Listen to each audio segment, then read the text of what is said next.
অবশেষে কানাডায় শেষ হলো জাস্টিন ট্রুডো অধ্যায়ের। তার কাছ থেকে বিশ্বের অন্যতম শীর্ষ এ ধনী দেশটির ক্ষমতা বুঝে নিয়েছেন মার্ক কার্নি। কানাডার ২৪তম প্রধানমন্ত্রী হিসেবে শপথ নিয়েছেন তিনি। স্থানীয় সময় শুক্রবার গভর্নর জেনারেল ম্যারি সাইমনের উপস্থিতিতে আনুষ্ঠানিকভাবে শপথ নেন কার্নি। প্রধানমন্ত্রী হিসেবে শপথ নিয়েই যুক্তরাষ্ট্রকে কড়া বার্তা দিলেন মার্ক কার্নি।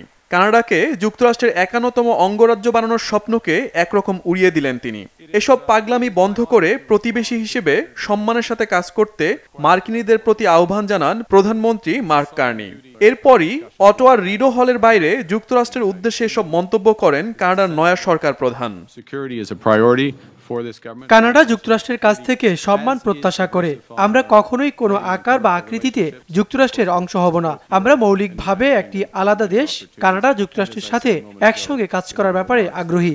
সেটি নিয়েই ভবিষ্যতে কাজ করবে। সাংবাদিকদের সঙ্গে সাক্ষাৎকারে অভ্যন্তরীণ এবং কূটনৈতিক বিভিন্ন বিষয়ে প্রশ্নের জবাব দেন কার্নি। বলেন, যুক্তরাষ্ট্রের সঙ্গে বাণিজ্য যুদ্ধ মোকাবেলা করতে প্রস্তুতি নিচ্ছে তার প্রশাসন। যুক্তরাষ্ট্রের শুল্ক আরোপের পর থেকেই অর্থনৈতিক চ্যালেঞ্জের মুখোমুখি হয়েছে কানাডা। মার্কিন বাণিজ্য শুল্ক যদি দীর্ঘ সময় ধরে বহাল থাকে, তবে এটি কানাডার ভঙ্গুর অর্থনীতিকে মন্দার দিকে ঠেলে দিতে পারে বলেও শঙ্কা রয়েছে। তাই এই পরিস্থিতি সামাল দিতে সতর্ক অবস্থানে কানাডার সদ্য বিজয়ী প্রধানমন্ত্রী। এর আগে গেল রবিবার কানাডার লিবারেল পার্টির নতুন নেতা বাছাইয়ে ভোট দেন দলটির সদস্যরা। এতে মার্ক কার্নি ১,৩১,৬৭৪ ভোট পেয়ে নির্বাচিত হন। লিবারেল পার্টির প্রধানের পাশাপাশি দেশটির প্রধানমন্ত্রীর দায়িত্ব গ্রহণ করেন তিনি। মার্ক কার্নি ২০০৮ সালে ব্যাংক অব কানাডার গভর্নর হিসেবে দায়িত্ব পালন করেছেন।